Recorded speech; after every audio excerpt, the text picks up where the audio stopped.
Hi everyone, Kim here at Olive City Permaculture, and today's video is about rescue. I was pretty sick for almost 2 weeks and I was not able to take care of everything in my garden, and two things in particular suffered greatly. So that's what we're going to set about rectifying today. So come with me and let's see what we can do to turn around some real disasters in the making. Also, I think I need to harvest these Rainier cherries today. Rainiers are one of my absolute favorite cherries, and I'd say the birds got about a third of them, but I'm gonna get the other 2/3 today. Well guys, I was gonna wait for the garden tour that I'm doing in a day or two, but these raspberries, these shortcake raspberries, some of them are ripe right now, and I think I just have to have some for breakfast. I mean, that's the main reason I grow these berries, actually all my berries, is so I can snack on them when I'm out in the garden. And then any extras I have, I throw in a baggie in the freezer and use in smoothies.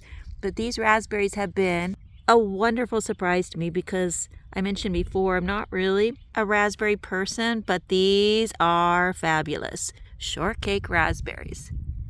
So a lot of the garden did amazing while I was sick for almost 2 weeks. However, we did have a couple of, sacrifices, a couple of tragedies. Hopefully one of them I can avert right now, and that is my poor artichokes. They were so heavy that the two largest fell over and uprooted somewhat. So this is going to be a little rescue operation to see if I can stand them up and stake them, which is what I should have done 3 weeks ago. Bad on me. Right before I got sick, I thought, I should stake those, but I didn't, and well, we're suffering now. But hopefully I can get these up. The one that fell here is still somewhat upright, but that one that was about 10 feet tall, it is down. It's not dead though. It is still living, and the flowers are progressing. In fact, they're about to open.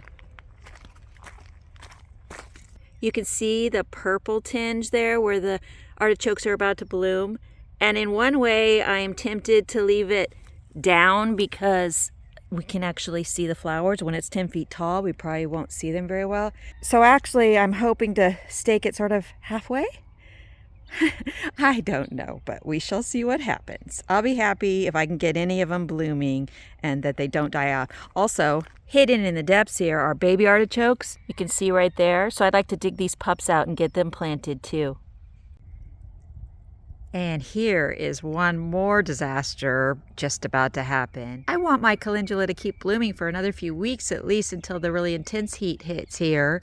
But while I was sick, I did not, of course, deadhead. Now the plants survived fine, and they're even sending out some new blooms. But there is so much dead stuff on here that I'm afraid I'm about to lose the new stuff. So I've got to get in here and make these look good again and hopefully get them blooming again. Right, Cindy? Right, Cindy? Yeah, Cindy agrees. Well, that was a success, I think. I got the artichoke standing upright again by use of a tea stake that I pounded into the ground right here next to the bed, and I have used what we call in the States ace bandages, these elastic stretchy bandages you put around a sprain or a twist, and they, I find, hold really well and they don't damage the plant. These things were so heavy I didn't really know, and I still don't know how securely they'll be staked for how long, but hopefully long enough to see them blossom. And sure enough, once I got them staked up, I can see some baby artichokes down there. So I'm going to dig out those pups and plant them somewhere else. And I've got these two shorter ones. They're only about 4 feet tall. So we'll be able to see those blossoms very well. And again, some pup artichokes next to the main stalk that I can dig out. You can see the different leaf of the baby pups. There's one right there. And there's one right there. But overall, I am super pleased with that project and that they managed to stay alive while tipped over for probably 2 weeks. Once I got them up, I did take off a lot of the yellowing leaves on the bottom, and I'm going to use those in some containers at the bottom. They make a fabulous breaking down compost within a container that you plant. You just put them on the bottom on top of some sticks and put in some maybe kitchen scraps and leaves from all over your garden, including artichoke leaves. So yes, very pleased with how this project turned out. And I would say that these are gonna probably burst into bloom within a week. Looking forward to seeing that. Well, I did deadhead my 2 large calendula plants. And while it looks pretty bare, there are a few blooms. And even better than that, there are buds all over the plant. So I'm sure that it's gonna be in full bloom again real soon. And the one next to it has even more blooms on it, as you can see. And again, full of buds to come. So I caught these plants in time before they sent the message that they were done. And I think that they're going to be looking fabulous again very soon. And I have a lot of dried petals and dried seeds. So I easily cut over 100, 150 long past prime blooms off of the 2 calendula plants. I only accidentally cut one nice flower off. Isn't that pretty? And those petals will dry just fine for my salve. I also wanted to show you, this is what it looks like after the petals have fallen off, and all those little green things are calendula seeds. After it dries a little bit more, it begins to look like this, and the seeds begin to fall off. And the seeds themselves kind of look like a little baby caterpillar or a little cucumber. But you can see each one of these flowers has a ton of seeds. So I will have plenty of seeds saved for future calendula fields. Do you see what I see? Cherry tomatoes! Before you know it, we'll be eating these right and left, overrun with them, and I can't wait. Gorgeous, deep orange red Asiatic lilies come back year after year.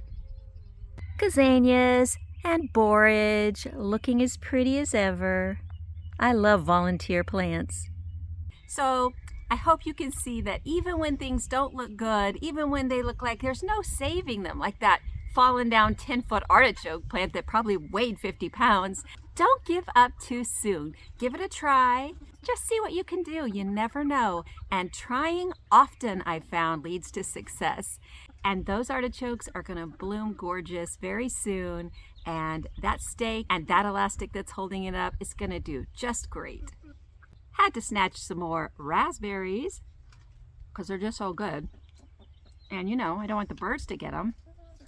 Also, as far as that calendula goes, I think it's going to bounce back and bloom some more lovely blooms for me to add to my dried petals for making a calendula salve.